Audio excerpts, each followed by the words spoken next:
सरकारी में आपका स्वागत है। मैं महेंद्र शुक्ला जीएस के एक नए सीजन में आपका स्वागत करता हूं और आशा करता हूं कि सभी लोग घर पे आराम से पढ़ाई कर रहे होंगे। अपना सेशन चल रहा था मॉडर्न हिस्ट्री का। मॉडर्न हिस्ट्री में हम लोगों ने लास्ट क्लास में सिकंदर के आक्रमण को कंप्लीट कर लिया था।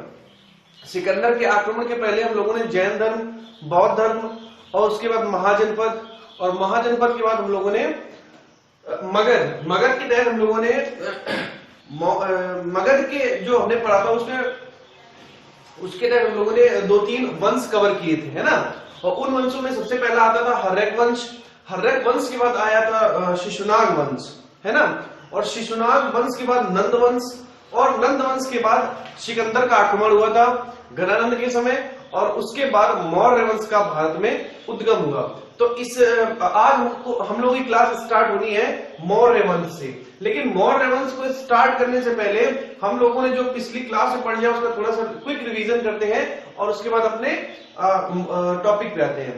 देखो, हमने स्टार्ट की थी हिस्ट्री को, एंशिएंट हिस्ट्री को स्टार्ट किया था जैन धर्म से, है ना। जैन धर्म, 2 धर्म के नाम आपने सुने होंगे, एक जैन धर्म और एक बौद्ध धर्म। जैन धर्म और बौद्ध धर्म, इसमें सबसे पुराना धर्म था जैन धर्म। इसका उद्गम हुआ था 540 ईसा पूर्व। इनका जन्म किसका जन्म हुआ था? महावीर स्वामी का। महावीर स्वामी का। बौद्ध धर्म 563 ईसा पूर्व, गौतम बुद्ध का। गौतम बुद्ध, ठीक है। इनके पिता का नाम था भाई क्या? सिद्धार्थ। इनके पिता का नाम था सिद्धार्थ, माता का नाम त्रिशिला, और इनके पिता का नाम था शुद्रोधन। माता का नाम था इनकी महामाया। महामाया, ठीक है। अब जैन धर्म में 24 तीर्थंकर हुए। पहले तीर्थंकर ऋषभदेव, 24वें तीर्थंकर महावीर स्वामी, और 23वें तीर्थंकर अपने पार्श्वनाथ, 22वें तीर्थंकर अपने अरिष्टनेमि, 19वें तीर्थंकर अपने मल्लिकनाथ। अब देखो, जो पहले तीर्थंकर थे हमारे ऋषभदेव, पहले तीर्थंकर ऋषभदेव, और 24वें तीर्थंकर मतलब आखिरी 24वें तीर्थंकर हमारे थे महावीर। तो जो ऋषभदेव का प्रतीक था वो था सांड। जो ऋषभदेव का प्रतीक चिन्ह था वो था सांड, और 24वें तीर्थंकर महावीर का जो प्रतीक था वो था सर्प। सर्प। अगर और हम लोग बात करें कि अरिष्टनेमि का प्रतीक क्या था, तो आप लोग बोलोगे शंख। अरिष्टनेमि का प्रतीक क्या था? शंख। और इसके बाद इस जैन धर्म से एक शब्द संबंधित था, कौन सा? हमने आपको बताया कि जैन धर्म से तीर्थंकर शब्द संबंधित है। तीर्थंकर। महावीर स्वामी को ज्ञान कहां प्राप्त हुआ था?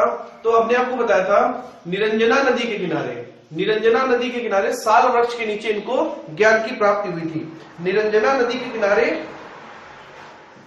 निरंजना नदी या फल्गु नदी तो बौद्ध में थी, ये भाई इनके लिए थी ऋजुपालिका नदी। जैन धर्म में थी ऋजुपालिका नदी, साल वृक्ष के नीचे जंभिक ग्राम के पास। ग्राम का नाम था जंभिक ग्राम के पास इनको ज्ञान प्राप्त हुआ था। और ज्ञान प्राप्त होने के बाद ये क्या कहलाते भाई? निर्ग्रंथ, कहलाए, निर्ग्रंथ कहलाए, और जिन कहलाए। जिन का मतलब होता था विजेता, अर्घ का मतलब होती थी योग्यता, निर्गत का मतलब बंधन रहित। अब हम लोग बौद्ध में चलते हैं। इसके बाद थोड़ा जैन में क्या हुआ था? उसके बाद श्वेतांबर और दिगंबर। श्वेतांबर और दिगंबर, भद्र बाहु और स्थूल भद्र, दोनों के नेतृत्व में श्वेतांबर और दिगंबर आया। श्वेतांबर सफेद पहनते थे, दिगंबर हमारे नागा साम्राज्य से थे, है ना, वो वस्त्रहीन थे। बौद्ध धर्म में भाई इनके 563 में इनका जन्म हुआ था। इनके पुत्र का नाम राहुल था। शुद्रोधन और महामाया इनके क्रमशः पिता और माता थे, है ना।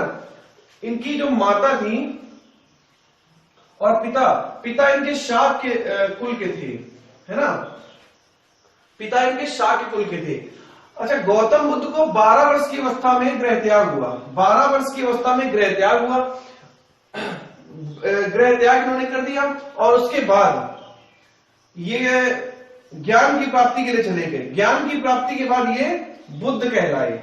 ज्ञान की प्राप्ति के बाद ये बुद्ध कहलाए, और जहां पर इन्होंने ज्ञान प्राप्त हुआ था वो बोध गया कहलाया। पहला उपदेश सारनाथ में दिया, सबसे ज्यादा उपदेश इन्होंने श्रावस्ती में दिए। इनके उपदेश प्राकृत भाषा में थे और जैनों की भाषा भी प्राकृत थी। इनके उपदेश प्राकृत भाषा में थे और मल्लों के राजा मल्ल राजा जयपाल ने इनका अंतिम संस्कार किया था। इनके गृह त्याग की घटना को क्या कहते हैं? घोड़ा। गृह त्याग की घटना घोड़ा है ना। और इनका जो निर्वाण हुआ था, मृत्यु हुई थी, उसको स्तूप, ठीक है। ज्ञान प्राप्त को पीपल आदि शब्द इनको नाम दिए गए थे बौद्ध के, है ना। तो ये जैन और बौद्ध हो गया। इनमें सबसे पुराना कौन था? जैन धर्म सबसे पुराना था। जैन और बौद्ध धर्म के बाद हमने आपको बताया था महाजनपद काल। महाजनपद काल क्या था? महाजनपद कितने थे भाई? 16 महाजनपद थे। अब महाजनपदों का उदय कैसे हुआ? महाजनपदों का उदय देखो 6वीं शताब्दी जो अभी चल रही है, जहां जैन और बौद्ध धर्म उद्गमित हुए थे, उस समय गंगा और यमुना के मैदान में बहुत सारे छोटे बड़े साम्राज्य का उदय हुआ। बहुत सारे छोटे बड़े साम्राज्य का उदय हुआ, जिनको हम लोग महाजनपद काल बोलते हैं। महाजनपद काल के तहत जो छोटे बड़े साम्राज्य थे उनमें आपस में संघर्ष हुआ। संघर्ष होने के बाद एक सबसे बड़ा जो साम्राज्य था वो सबसे उभर कर आया मगध। अच्छा, हमने आपको ये बता दिया था कि मगध सबसे बड़ा था। मगध सबसे बड़ा क्यों था? क्यों ये सबसे आगे आया? उसके पीछे सारे जैसे छोटे छोटे जो कौशल वगैरह वंश थे वो पीछे क्यों रह गए? देखो, सबसे पहला महाजनपद के बारे में हम लोग पढ़ते कहाँ है? अंगुत्तर निकाय। बौद्धों का एक ग्रंथ है अंगुत्तर निकाय, है ना। अंगुत्तर निकाय से जानकारी मिलती है। जैनों का एक ग्रंथ है भगवती सूत्र से जानकारी मिलती है। ये बौद्धों का है और ये जैनों का है, ठीक है। तो महाजनपदों की जानकारी बौद्ध धर्म, अगर पूछा जाए किस बौद्ध धर्म से मिलती है तो आपका आंसर होगा अंगुत्तर निकाय। अगर पूछा जाए किस जैन से मिलती है तो भगवती सूत्र। अब देखो, जब महाजनपदों का उदय हुआ तो महाजनपद में सबसे आगे निकला मगध। सबसे आगे मगध क्यों निकला? भाई देखो, किसी भी साम्राज्य को आगे बढ़ाने के लिए 2-3 चीजें बहुत जरूरी होती हैं। एक तो उसकी सेना, एक सबसे पहला आता उसकी सेना, उसकी स्थिति और उसकी आर्थिक स्थिति, ठीक है। किसी भी राज्य को अपना इंप्रूवमेंट करने के लिए, किसी भी देश की सेना को सबसे आगे निकलने के लिए या देश को मजबूत बनाने के लिए 3 स्तंभ होते हैं। 3 स्तंभ तो बहुत सारे होते हैं, मेन स्तंभ 3 होते हैं। सेना और उस पर्टिकुलर राज्य या की स्थिति कहां वो स्थित है और उसकी इकोनॉमिक कंडीशन। देखो, तो सेना, मगध की सेना सबसे विशाल सेना थी। इसमें बहुत ऐसा बताया जाता है कि मगध साम्राज्य का हर नागरिक अपनी सेना का जवान था। इसके बाद स्थिति, तो जो मगध की राजधानी गिरिव्रज थी, गिरिव्रज इसको हम लोग राजगीर भी बोलते थे, उसकी जो स्थिति थी वो पहाड़ों के बीच में थी।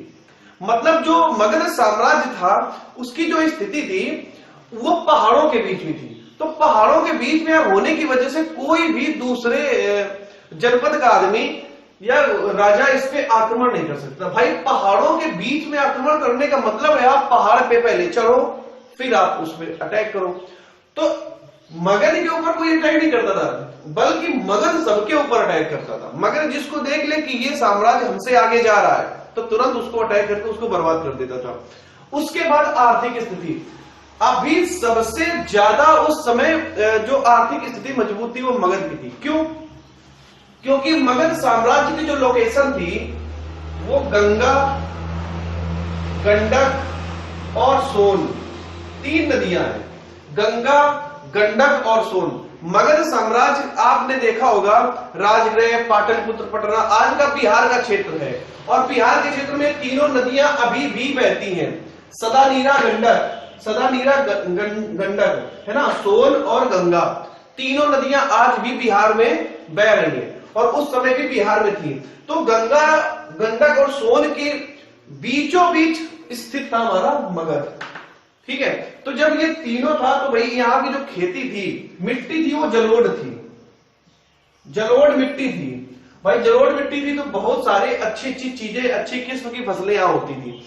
उसके होने के बाद भाई जहां पे नदियां होंगी तो नदियों के किनारे बहुतायत वन पाए जाते हैं। वन हो गए, बहुत सारे पेड़ होते, छोटे छोटे छोटे मोटे बहुत सारे वन थे, और उन वन में बहुत लकड़ी मिलती थी, है ना, लकड़ी बहुत कीमती कीमती लकड़ियां मिलती थी यहां से।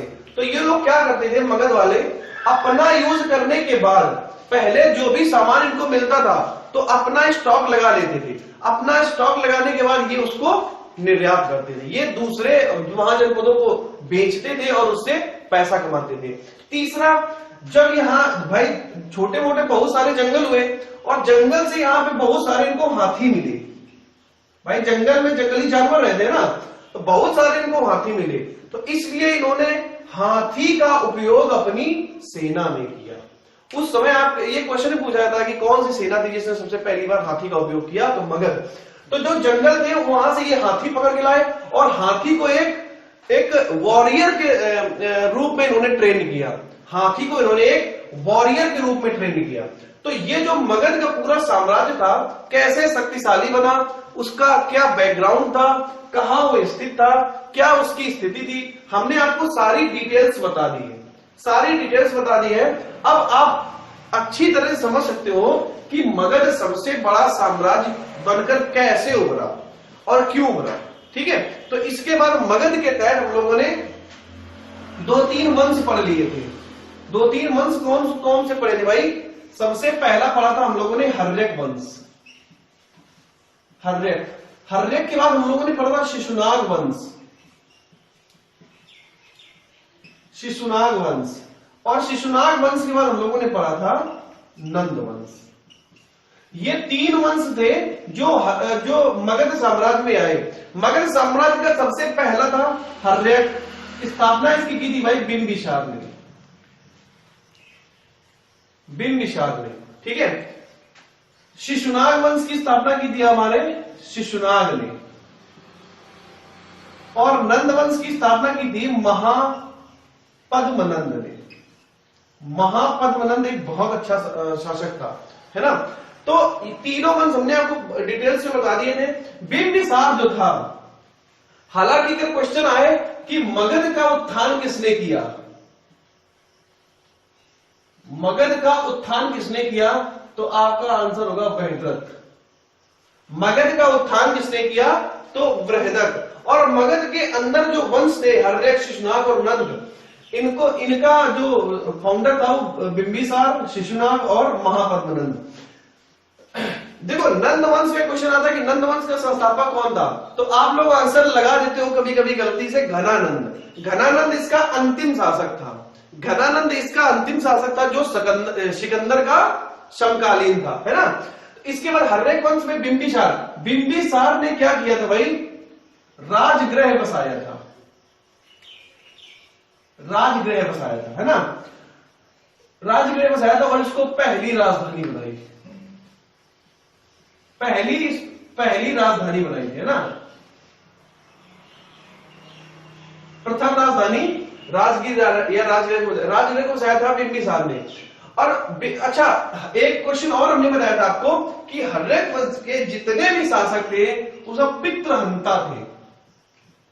पितृहंता, पितृहंता कैसे, देखो बिंबिसार का लड़का था अजातशत्रु, बिंबिसार का लड़का था अजातशत्रु, अजातशत्रु का लड़का था उदयन।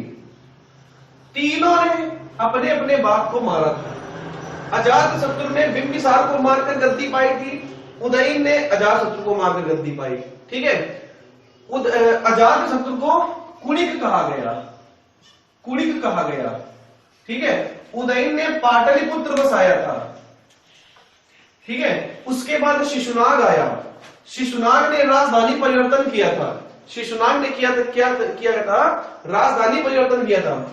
अपनी राजधानी राजगीर से वैशाली ले गया था। लेकिन शिशुनाग के बाद इसका उत्तराधिकारी आता है कौन, कालाशोक। कौन आता भाई, कालाशोक। कालाशोक ने क्या किया, वह राजधानी को पुनः पाटलिपुत्र ले आया, पुनः पाटलिपुत्र ले आया। तो ये क्वेश्चन पूछा जाता है कि पाटलिपुत्र को पुनः राजधानी किसने बनाया था, तो कालाशोक, है ना।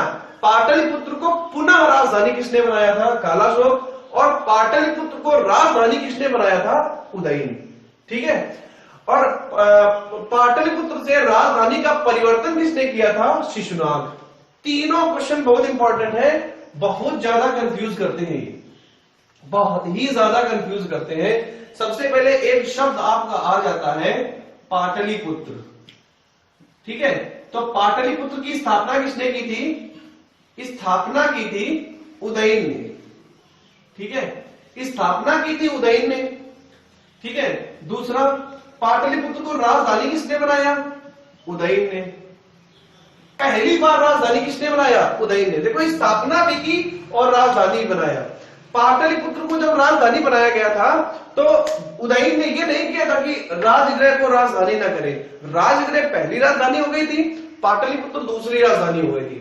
हमने आपको पहले ही बता दिया था कि जो बिंबिसार था उसने राजगीर को बहुत अच्छी जगह पे डेवलप किया था, पहाड़ों के बीच में थी, है ना। तो पहाड़ों के बीच में होने की वजह से बिल्कुल सेफ थी, है ना। और अगर राजधानी इतनी सेफ तो उसको हटाने कोई सवाल ही नहीं उठता है। तो उदयन ने जो राजधानी पाटलिपुत्र स्थानांतरित की थी तो उसने राजगृह को राजधानी, ये नहीं हुआ कि राजगृह को राजधानी हटा दे, राजगृह राजधानी थी, राजगृह के साथ साथ पाटलिपुत्र भी राजधानी हो गई थी।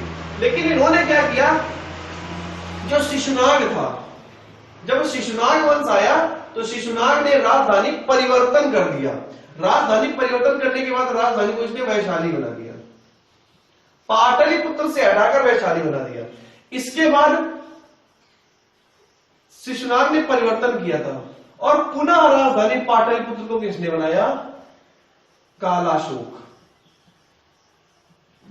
कालाशोक, ये फैक्ट है जो बहुत पूछे जाते हैं।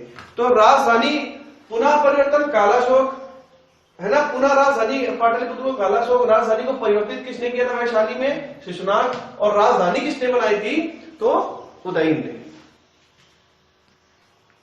तो नंदवंश के बाद सिकंदर का आक्रमण होता है। सिकंदर के बारे में हमने आपको बता दिया, यह मकदूनिया से आया था, 326 में इसने भारत पर अटैक किया था, 326 में इसने भारत पर अटैक किया था।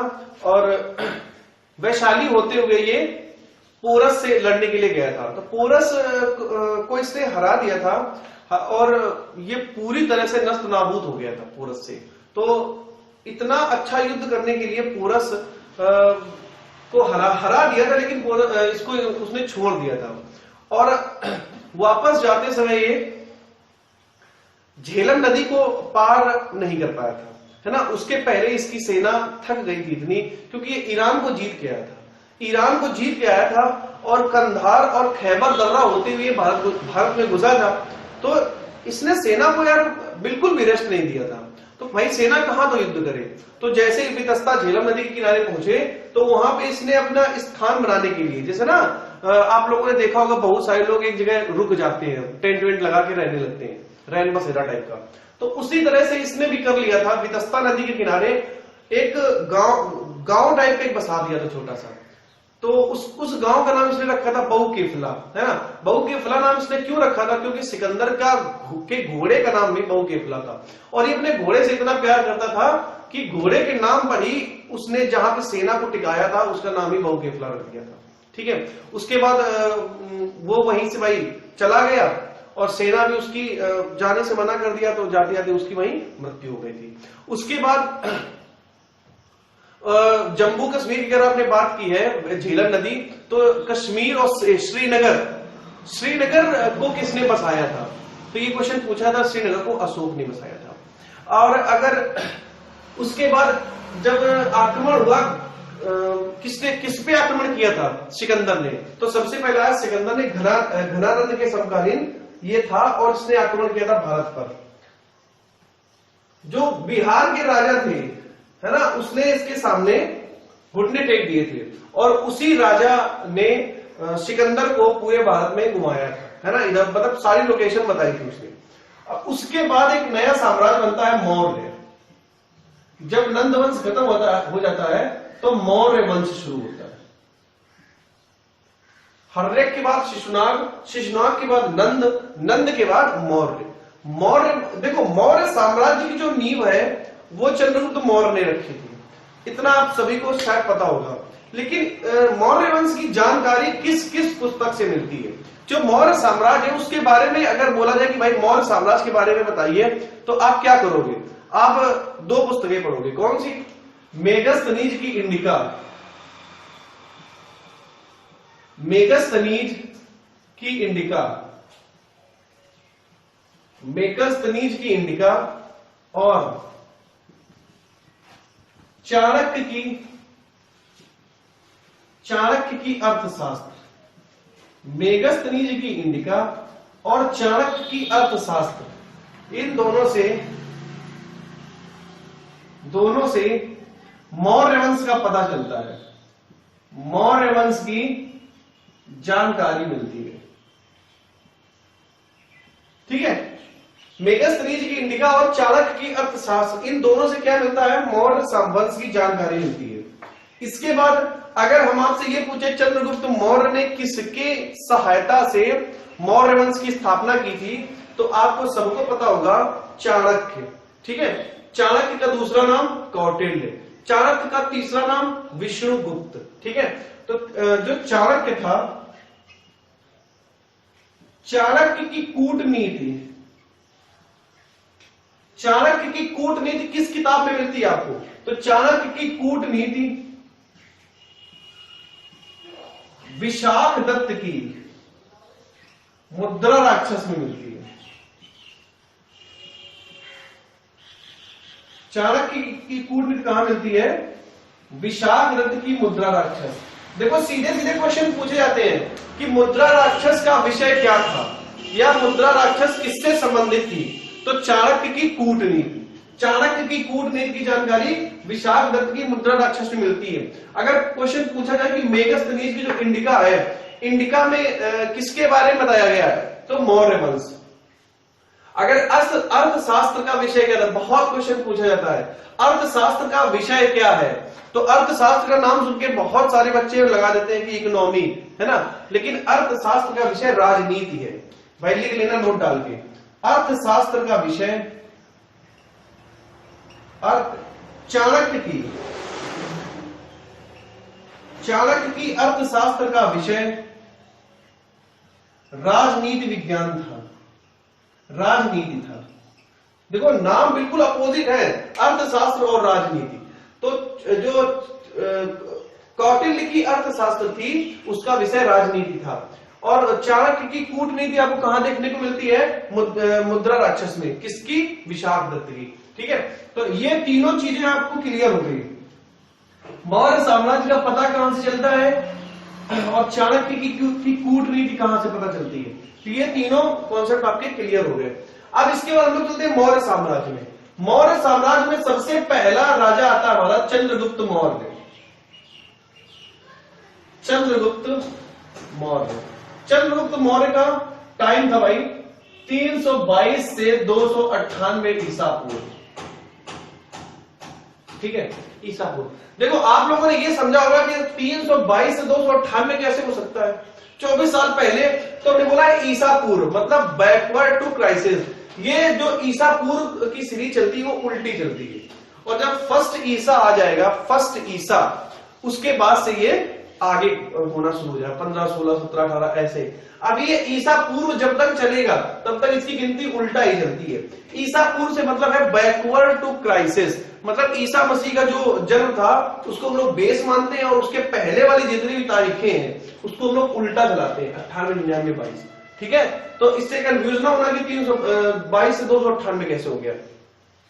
ईसा पूर्व हमेशा उल्टा चलता है। ठीक है, तो चंद्रगुप्त मौर्य के बारे में, चंद्रगुप्त मौर्य ने क्या किया था? मौर्य वंश की नींव रखी थी। इनका प्रधानमंत्री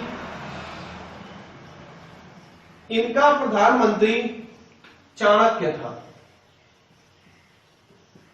इनका प्रधानमंत्री चाणक्य था। हमने आपको बताया था कि चाणक्य ने इतनी कूटनीति क्यों सीखी थी, या इस इतनी कूटनीति का उपयोग क्यों किया था। हमने आपको शायद लास्ट क्लास में थोड़ा सा डिस्कस किया था कि जब, चूंकि ये सबको पता था कि सिकंदर भारत विजय पर निकला है, ये सारे भारत में हवा फैल गई थी कि जो सिकंदर है उसने अपना बहुकेफला मतलब घोड़ा, उसने अपने बहुकेफला घोड़े की दिशा भारत की ओर कर ली है। तो ये मान्यता थी कि सिकंदर का घोड़ा जिस ओर मुंह कर देता था तो वो सिकंदर विजयी करके आता था, कब सिकंदर कभी हारा नहीं था। तो जैसे ही सिकंदर ने ईरान को जीता तो खैबर दर्रा होते हुए बिहार आ गया। जैसे ही भारत में एंट्री करने की उसने सोची कि अब भारत में एंट्री करेंगे हम, उसके पहले भारत में खबर हो गई थी। तो घनानंद ने सबसे पहले मेगस्थनीज ने सबसे पहले, चूंकि मगध साम्राज्य सभी साम्राज्यों में सबसे बड़ा था, तो चाणक्य सबसे पहले मगध साम्राज्य में गया और मगध साम्राज्य में जाकर भाई किसके गया था सामने, घनानंद के सामने गया था। उस समय मगध साम्राज्य में नंद वंश का शासन चल रहा था। तो चाणक्य घनानंद के सामने गया और उसने बोला कि भैया आप सबसे महान हैं, सबसे बड़े आदमी हैं, सबसे शक्तिशाली हैं, सिकंदर आ रहा है, सिकंदर के सामने आप कुछ नहीं हो, उड़ा देगा तुमको एक ही बार में।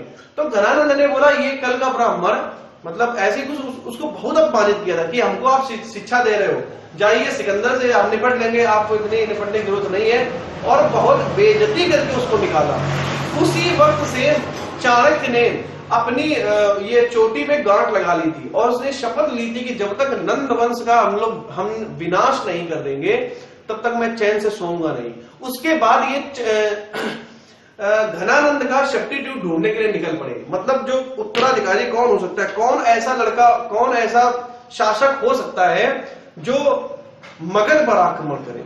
समझो मगध कितना शक्तिशाली है, और मगध के अंदर जो नंद वंश था जिसके फाउंडर महापद्मनंद थे, वो इतने बहुत शक्तिशाली थे भाई, उससे कौन पंगा लेगा भाई। जितने महाजनपद हैं उस समय भारत में ऐसा कोई शासक नहीं था जो मगध पे आक्रमण करने की सोचे भी, आक्रमण करना तो बहुत दूर है, लेकिन चाणक्य की पॉलिटिक्स भी बहुत अलग थी।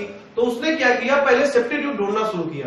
तो चंद्रगुप्त मौर्य को उसने देखा था गली में ऐसे ही खेलते हुए, तो जब खेलते हुए देखा तो वो बच्चों के साथ खेल रहा था, है ना, और बच्चों के साथ खेलते खेलते ऐसे बिहेव कर रहा था जैसे ये बहुत आगे चल के बहुत बड़ा ये शासक बनेगा।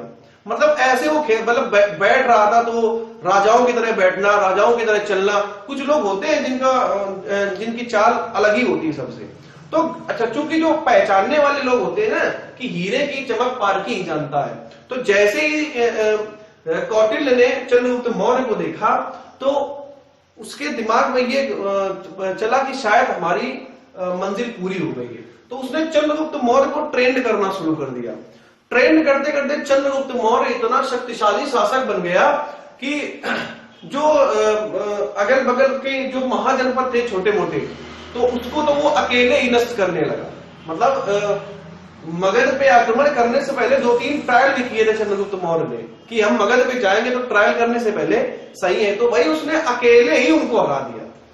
जबकि चंद्रगुप्त मौर्य के पास ज्यादा कुछ सेना नहीं थी, है ना, तो उसने उसके बाद क्या किया, अपनी छोटी सेना बनाई। छोटी सेना बनाने के बाद उसने नंदवंश पे आक्रमण कर दिया। नंदवंश पे जैसे उसने आक्रमण किया तो बस उसने घनानंद को हराकर मौर्य वंश की नींव रखी। मौर्य, अब चूंकि देखो इसमें प्रॉब्लम क्या थी, प्रॉब्लम ये थी कि सिकंदर का युद्ध हुआ घनानंद से, ये इसी को पॉलिटिक्स बोलते हैं। सिकंदर का जैसे ही भाई नंदवंश में आया तो सिकंदर ने पहले ही उनको नष्ट नाबूद कर दिया।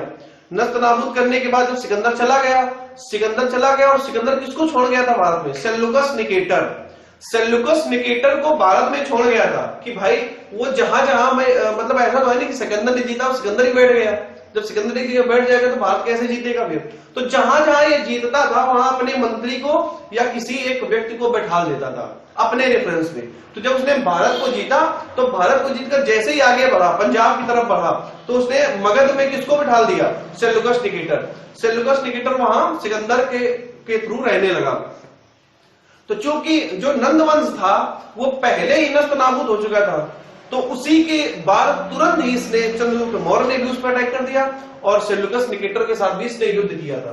तो उसके बाद ठीक है, तो पता चल गया भाई चाणक्य ने चोटी में गांठ क्यों लगाई थी और चाणक्य ने कैसे नंद वंश का विनाश कराया और मौर्य वंश की स्थापना की।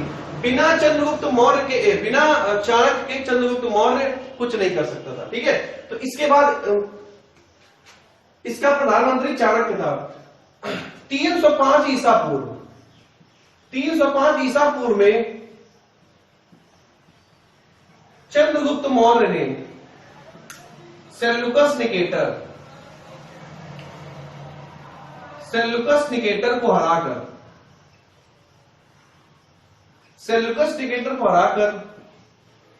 कंधार, हेरात, काबुल वापस ले लिए।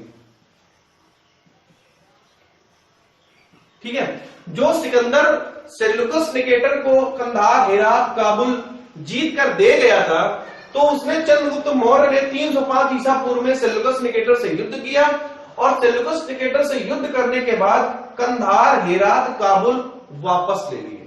ठीक है, कंधार, हेरात और काबुल वापस ले लिए। इसके बाद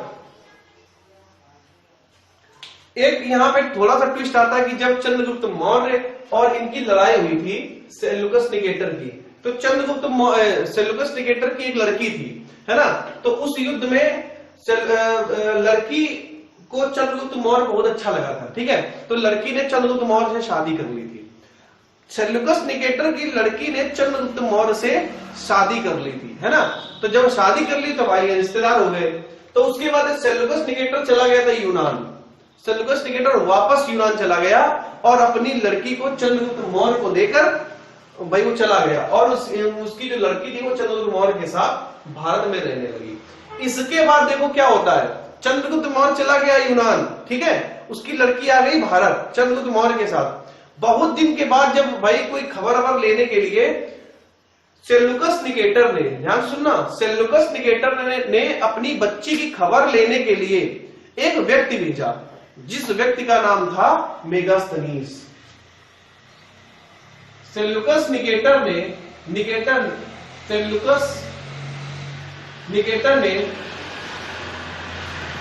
मेगास्थनीज को भारत भेजा। अब देखना 305 में किससे युद्ध हुआ? सेल्यूकस निकेटर और चंद्रगुप्त मौर्य। सेल्यूकस निकेटर चंद्रगुप्त मौर्य से युद्ध होता है ना। तो युद्ध में जब सेल्यूकस निकेटर युद्ध के लिए तैयार होता है तो उसकी बेटी को, आप तो कहते थे कि हमने पूरे भारत में विजय ली है और पूरे भारत में हमारा शासन है, आज हम अपने पापा को युद्ध करते हुए देखना चाहते हैं। ठीक है, तो सेल्यूकस निकेटर ने बोला ठीक है बेटा चलो। अब चूंकि चंद्रगुप्त मौर्य में बहुत अच्छा शक्तिशाली युवा नया राजा था, लड़का था, है ना, तो सेल्यूकस निकेटर जैसे ही चंद्रगुप्त मौर्य के सामने आया, दोनों सेनाएं खड़ी हुई, तो ऐसा बोला जाता है कि चूंकि सेल्यूकस निकेटर की जो सेना थी वो बहुत विशाल सेना थी। ठीक है, एक तो सेल्यूकस निकेटर की पर्सनल सेना हो गई जो सिकंदर छोड़ गया था, और कुछ भाई नंदवंश की भी सेना उसके साथ थी। तो और चंद्रगुप्त मौर्य के साथ ज्यादा सेना नहीं थी, लिमिटेड सेना थी। बट एक्चुअली अगर युद्ध होता तो रिजल्ट कुछ और ही होता, लेकिन क्योंकि उसके साथ सारी सेना के बराबर एक व्यक्ति था जिसका नाम था चाणक्य। ठीक है, जो सारी सेना को बिना युद्ध किए ही हरा सकता था, और उसने कर भी दिया। क्या हुआ भाई, क्योंकि इन लोगों के पास घोड़े थे, जो सेल्यूकस निकेटर था इनके पास बहुत सारे घोड़े थे और चंद्रगुप्त मौर्य के पास घोड़ों की कमी थी। तो चंद्रगुप्त मौर्य ने क्या किया, हाथी को सबसे आगे खड़ा कर दिया। जो एलिफेंट होते हैं उनको सबसे आगे खड़ा कर दिया, और जो हाथी, जो युद्ध वाले हाथी होते हैं, वो युद्धों की नीति से पहले ट्रेंड किया जाता है उनको। तो जो आगे वाली कतार होती है उसमें चंद्रगुप्त मौर्य ने क्या किया, हाथी को खड़ा कर दिया, और उनकी आगे वाली कतार में घोड़े खड़े हुए थे। तो जैसे ही युद्ध शुरू हुआ तो हाथियों ने क्या किया, सूंड ऊपर करके बहुत तेज चिल्ला दिया। तो आपको पता होगा कि जिस समय हाथी चिल्लाता है उस समय घोड़े की औकात नहीं होती कि आगे बढ़ जाए। ठीक है, तो ऐसा कहा जाता है कि जैसे ही हाथी की चिक्कार हुई बहुत तेज, हाथी चिक्कार के बहुत तेज आगे दौड़े, तो जितने भी उनके घोड़े थे वो आगे की जगह वो पीछे भाग गए। ठीक है, क्योंकि भाई ये बोला जाता है कि हाथी के चिक्कारने के बाद घोड़ा कभी उसके पास नहीं आ सकता है। एक हाथी का चिक्कारना और एक सांप को देखकर, दो चीजें अगर घोड़ा देख ले तो वो कभी आगे बढ़ नहीं सकता, पीछे ही भागेगा। तो जैसे ही भाई हाथी ने चिक्कारा तो जो उसकी रथ था सेल्यूकस निकेटर का, उसके घोड़े भी रथ को पीछे खींच ले गए। ठीक है, तो जैसे ही भाई अब सेना भाग गई, अफरा तफरी मच गई। उसके बाद चंद्रगुप्त मौर्य ने सेल्यूकस निकेटर को भाई बंदी बना लिया। तो जैसे ही बंदी बनाया तो उस पूरे दौर में चंद्रगुप्त मौर्य की लड़की क्या कर रही थी, तो उसको कुछ पता ही नहीं चला कि पापा कहाँ गए। बाद में जब उसको होश आया, इधर उधर उठी तो देखा पापा नीचे बैठे हैं, चंद्रगुप्त मौर्य उनके ऊपर तलवार रखे। तो जैसे ही चंद्रगुप्त मौर्य ने उनकी लड़की को देखा तो वो भी दोनों एक दूसरे से मोहित हो गए। तो उसके बाद भाई चलो ये होगा, शादी हो जाए। और शादी क्या, सेल्यूकस निकेटर को अपनी जान बचा रही थी तो उन्होंने शादी कर दी। तो शादी करने के बाद भाई ये लोग तो भारत आ गए, वहीं से सेल्यूकस निकेटर यूनान चला गया। बहुत दिन हो गए भाई, कोई लड़की कर कहीं पे भी है तो माँ बाप को चिंता तो होती है कि भाई लड़की कैसी होगी। और उस समय तार फोन व्यवस्था था नहीं कि हेलो कर लो, अब हेलो कैसी हो बेटा, है ना, ऐसा तो था नहीं। तो सेल्यूकस निकेटर ने अपनी, ध्यान सुनना, सेल्यूकस निकेटर ने अपनी बच्ची, अपनी बेटी जो थी, कार्मेला नाम था उसका, है ना, याद रखना भाई, कार्मेला, अपनी बेटी की सुध लेने के लिए, बेटी के हाल चाल लेने के लिए मेगास्थनीज को भेजा कहां, चंद्रगुप्त मौर्य के दरबार में। अब इनको भैया वहां से भेजा गया कि ऐसा करो आप बेटा, आप चले जाओ और देखो जाके हमारी बेटी कैसी है, कोई दिक्कत तो नहीं है, हमारा ये संदेश पहुंचा देना। तो सेल्यूकस निकेटर चलता है यूनान से चला और आ गया कहां, चंद्रगुप्त मौर्य के यहाँ। अब भाई रिश्तेदार आया है घर में तो उसकी कायदे से खातिरदारी की गई। और उस समय चूंकि मगध साम्राज्य था, हमने आपको पहले ही बताया था, गंगा, सोन और गंडक के ये एरिया में था, तो बहुत सारी हरियाली थी, बहुत सारी जलोढ़ मिट्टी थी, नदियां थी, छोटी छोटी नहरें थी, मतलब बिल्कुल एक जो विकसित राज्य होता पूरी तरह से बहुत अच्छा लग रहा था। तो जैसे ही ये मेगास्थनीज आया तो ये देख के हैरान रह गया कि ये भारत है। मतलब ध्यान सुनना, उसने भारत को नहीं देखा, उसने सिर्फ मगध को देखा। और जैसे ही मगध को देखा तो सुनो वो इतना स्मार्ट भारत, इतना अच्छा भारत। तो उसने क्या कि चूंकि वो एक राइटर था, अब एक देखो राइटर है, अब इसकी जब खातिरदारी अच्छे से हुई तो ये वहीं लेट गया। अब बोला भाई अब हम यही रहेंगे, ठीक है, हम एक पुस्तक लिख रहे हैं इंडिका। तो भाई जब भाई पुस्तक लिख रहे हो आप, तो ठीक है भाई रुक जाओ थोड़े दिन। ये रुका बहुत दिन भाई, इसको पुस्तक लिखते लिखते भाई आराम से इसकी खातिरदारी हो रही है, बढ़िया खाने को मिल रहा है, बढ़िया घूमने को मिल रहा है, अच्छी अच्छी चीजें देखने को मिल रही है। और चंद्रगुप्त मौर्य के अंडर में है ना भाई, चंद्रगुप्त मौर्य की ससुराल का आदमी यार, क्यों नहीं खातिरदारी होगी, जहां जाएगा वहां खातिरदारी होगी। तो ये टिक गया है यहीं पे। और जैसे ही चंद्रगुप्त ये मेगास्थनीज टिका, तो टिकते टिकते इसने क्या किया, अरे यार भाई ठेला कुछ लिख ही ले, ठीक है। तो उसने क्या किया, इंडिका लिखना शुरू कर दिया। इंडिका में इसने क्या बताया, हमने आपको बताया था इंडिका में इसने किसका वर्णन किया है, चंद्रगुप्त मौर्य का। क्वेश्चन पूछा जाता है कि मेगास्थनीज में की इंडिका में किस वंश का उल्लेख मिलता है। तो अगर आपको ये सारी चीजें पता होंगी तो तुरंत क्या कर दोगे, मौर्य वंश। किस राजा का मिलता है, तो चंद्रगुप्त मौर्य, ठीक है। और देखो चूंकि ये मौर्य साम्राज्य में ही रहा था, बिहार जो वर्तमान का बिहार एरिया है वहीं रहा था, तो बहुत सारी इसने सांस्कृतिक चीजें देखी, बौद्ध के स्थान देखे, जैनों के स्थान देखे, बड़े बड़े स्तूप देखे, और शिलालेख देखे, है ना, बहुत आगे। चूंकि इस समय तो शिलालेख का उद्गम हुआ नहीं था, लेकिन शिलालेख टाइप की जो चीजें थी बहुत अच्छी अच्छी इसने देखा। तो इसने क्या कर दिया, यही को इंडिया बता दिया कि इतना सुंदर इंडिया है, ठीक है, हमें तो पता ही नहीं था। तो इस तरह से इसने इंडिका लिख दी। तो क्वेश्चन पूछा था मेगास्थनीज किसके दरबार में आया था, चंद्रगुप्त मौर्य के। किसने भेजा था, सेल्यूकस निकेटर ने। मेगास्थनीज कहां का था, यूनान का। ठीक है, तो इतनी सारी बातें आई होप आपको क्लियर हो गई होगी, सारी चीजें हमने आपको बता दी है। ठीक है, तो चंद्रगुप्त मौर्य ने जब 305 में इस पे आक्रमण किया, देखो चंद्रगुप्त मौर्य की जो बेटी थी उसका नाम था कार्नेलिया, लिख दें, चंद्रगुप्त मौर्य की बेटी, चंद्रगुप्त मौर्य की बेटी कार्नेलिया थी।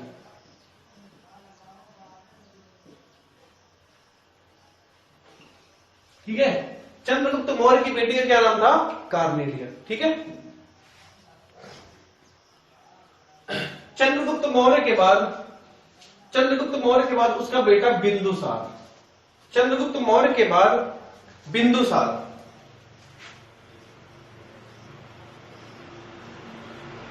बिंदुसार बैठता है। इसका टाइम पीरियड था 298 से 273 ईसा। ठीक है, सबसे पहला जो बिंदुसार था, बिंदुसार को अमित्र घात कहा गया। ये क्वेश्चन पूछा जाता है, अमित्र घात कहा गया। और इसके समय में सीरिया का डायमेकस आया था, सीरिया का डायमेकस आया था। ठीक है, तो बिंदुसार 298 से 273 तक इसने शासन किया था। बिंदुसार को अमित्र घात कहा गया।